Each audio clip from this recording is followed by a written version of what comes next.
Physics chapter 10 স্থির তড়িৎ এই চ্যাপ্টারের বোর্ড কোয়েশ্চেন সলভিং ক্লাসে তোমাকে স্বাগতম। এখন দেখব চট্টগ্রাম বোর্ড 19 সালের প্রশ্নের সলভ। বলা হচ্ছে তড়িৎ বিভব কাকে বলে?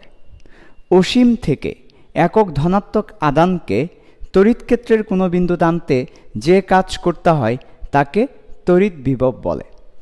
এরপর বলা হচ্ছে অভ্যন্তরীণ রোধ বাড়লে তড়িৎ প্রবাহ কমে যায় কেন? তো অভ্যন্তরীণ রোধের সাথে তড়িৎ প্রবাহের যে সম্পর্ক সেটা হচ্ছে তড়িৎ প্রবাহ I সমান ব্যাটারির বিভব বা তড়িৎ চালক শক্তি E ডিভাইডেড বাই একটা সার্কিটের রোধ এবং অভ্যন্তরীণ রোধ। আমরা অভ্যন্তরীণ রোধকে স্মল r দিয়ে প্রকাশ করে থাকি। এখন আমরা দেখতে পাচ্ছি তড়িৎ প্রবাহের সাথে অভ্যন্তরীণ রোধ ব্যস্তানুপাতিক সম্পর্কে আছে, অর্থাৎ অভ্যন্তরীণ রোধ বাড়লে তড়িৎ প্রবাহ কমে যাবে। এই তো। তারপর বলা হচ্ছে উদ্দীপকে আদানদ্বয়ের মধ্যবর্তী বলের মান নির্ণয় করো। আমরা উদ্দীপকে দেখতে পাচ্ছি দুইটা চার্জ আছে, একটা +40 একটা -30, এবং তাদের মধ্যবর্তী যে দূরত্ব সেটা হচ্ছে 300 সেন্টিমিটার অর্থাৎ 3 মিটার।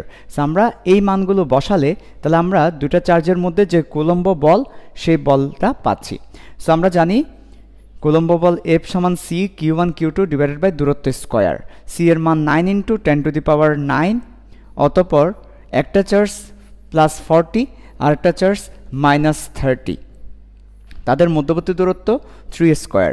এখানে আমরা মাইনাস সহ নিব এবং অ্যান্সারের মধ্যে মাইনাসটা আসবে এবং আমরা বলে দিব মাইনাস দ্বারা আকর্ষণ বল বোঝায়। আমরা জানি একটা পজিটিভ একটা নেগেটিভ চার্জ একজন আরেকজনকে আকর্ষণ করে, কাজে এই বলটা আকর্ষণ ধর্মী। কাজেই আমরা অ্যান্সার আসবে -1.2 10⁻12 নিউটন এবং আমরা বলে দিব যে এটা আকর্ষণ ধর্মী বল, অথবা মাইনাস দ্বারা আকর্ষণ বোঝাচ্ছে। ওকে, আকর্ষণ ধর্মী। এই তো। এরপর আমাদেরকে বলা হচ্ছে আদানদ্বয়ের সংযোজক সরলরেখার কোথায় তড়িৎ প্রাবল্য শূন্য হবে? ওকে, কনসেপ্টটা হচ্ছে দুটি চার্জের জন্য কোথায় প্রাবল্য বা বল শূন্য হবে। এখানে প্রাবল্য বলতে পারে, বল বলতে পারে। দুইটা ঘটনা এখানে ঘটবে, কেস 1 কেস 2।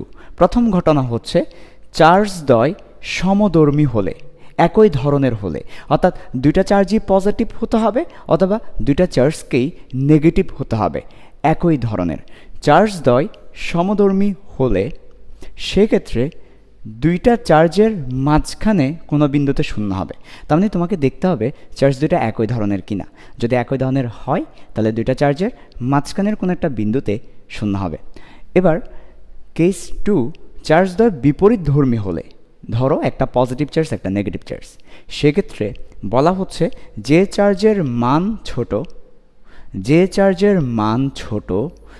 চার্জের মান ছোট তার নিকটে কোনো বিন্দুতে শূন্য হবে। তখন আর দুইটা চার্জের মাঝখানে শূন্য হবে না, তখন যেটা হবে যে কোনো এক পাশে শূন্য হবে। কোন পাশে শূন্য হবে? যেই চার্জের মান কম ওই পাশে শূন্য হবে, মাঝখানে কিন্তু শূন্য হবে না। যে চার্জের মান কম তার সাইডে শূন্য হবে। এটা কখন? যখন দুইটা ভিন্নধর্মী চার্জ, একটা পজিটিভ একটা নেগেটিভ চার্জ হবে। সো আমাদের উদ্দীপকে একটা চার্জ +40 আর একটা -30, যেহেতু বিপরীত ধর্মী কাজেই ছোট চার্জের বাইরের দিকে প্রাবল্য শূন্য হবে। তাহলে ছোট চার্জকে 30, তাহলে 30-এর বাইরের দিকে আমরা x দূরত্বে C বিন্দুতে প্রাবল্য শূন্য ধরে নিচ্ছি। এবার আমাদেরকে যেহেতু প্রশ্ন বলছে প্রাবল্য সমান হবে, প্রাবল্য সমানের অর্থ হচ্ছে দুইটা প্রাবল্যের মান সেম, দুইটা প্রাবল্য সেম এবং বিপরীতধর্মী হলেই প্রাবল্যটা শূন্য হবে। কাজে আমরা এই 40 চার্জের জন্য প্রাবল্য এবং 30 চার্জের জন্য প্রাবল্য দুইটা সমান ধরে নিচ্ছি। এখন প্রাবল্য মানে কি? প্রাবল্য মানে হচ্ছে ধ্রুবক, তারপর ওই চার্জের মান ডিভাইডেড বাই দূরত্ব স্কয়ার। কাজেই আমরা আপাতত লিখে ফেলি Q1 D1 square C Q2 D2 square. ওকে, এবার আমরা মান বসাবো। সো মান বসানোর ক্ষেত্রে খেয়াল করো উভয় পক্ষ থেকে C চলে যাবে। একটা চার্জের মান 40 কুলম্ব এবং 40 কুলম্ব থেকে যেখানে প্রাবল্য শূন্য হবে ওই বিন্দুর দূরত্ব হচ্ছে 3 + x হোল স্কয়ার। আরেকটা চার্জ হচ্ছে 30 এবং ওই চার্জ থেকে দূরত্ব x স্কয়ার। আমরা এখানে -30 নিলাম না কেন? কারণ আমরা শুধুমাত্র মান নিচ্ছি, ঠিক আছে, এখানে মাইনাস দ্বারা অপোজিট ডিরেকশন বোঝাচ্ছে, অর্থাৎ প্রাবল্য দুটার মান সমান এবং একটা প্লাস একটা মাইনাস হওয়ার কারণে প্রাবল্যের দিকটা অপোজিট। তা আমরা এখানে শুধু মান নিয়ে এক্স বের করছি, দিকটা আগেই আমরা বলে নিয়েছি অপোজিট, অপোজিট দেখেই তো আমাদের প্রাবল্যটা শূন্য হচ্ছে, কাজেই এখানে আর -30 নেব না, শুধুমাত্র আমরা কি নিচ্ছি, মান নিচ্ছি। আমি এখানে কথাটা লিখে দিচ্ছি, মান নিচ্ছি শুধুমাত্র। ওকে, তাহলে এবার কি করব, এবার হচ্ছে রুট করে দিব যাতে করে স্কোয়ারটা চলে যায়। স্কোয়ার থাকলে সমস্যা কি, স্কোয়ার থাকলে একটা দ্বিঘাত সমীকরণ চলে আসবে, সলভ করতে একটু কঠিন হয়ে যাবে। সেজন্য আমরা উভয় পক্ষে রুট নিয়ে স্কোয়ারটা তাড়িয়ে দিচ্ছি যাতে করে আমাদের একঘাত সমীকরণ হয়, সহজে আমরা সলভ করতে পারি। সো এখানে একটা রুট দিয়ে দিলাম, এখানে একটা রুট দিয়ে দিলাম, তাহলে আমাদের থাকছে √40।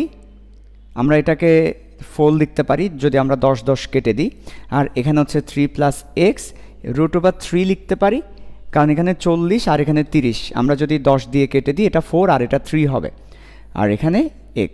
ওকে, এবার আমরা আর গুণন করে এখান থেকে x এর মানটা বের করব, এটাই হচ্ছে আমাদের অ্যান্সার।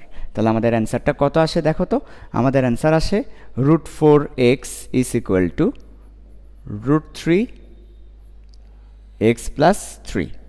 ওকে, আচ্ছা, তাহলে √4x = √3 × x + 3। ওকে, তাহলে আমরা যদি ইকুয়েশনটা সলভ করি তাহলে আমাদের x এর মান আসছে 19.4 এবং এককটা হচ্ছে মিটার, যেহেতু আমরা এখানে 3 মিটারে রেখেছি, তার মানে সব একক মিটারে আছে, কাজেই আমার বলতে হবে -30 কুলম্ব চার্জ থেকে -30 কুলম্ব চার্জ থেকে বাহিরের দিকে 19.4 মিটার দূরে প্রাবল্য 0 হবে। এটাই আমাদের সলভ।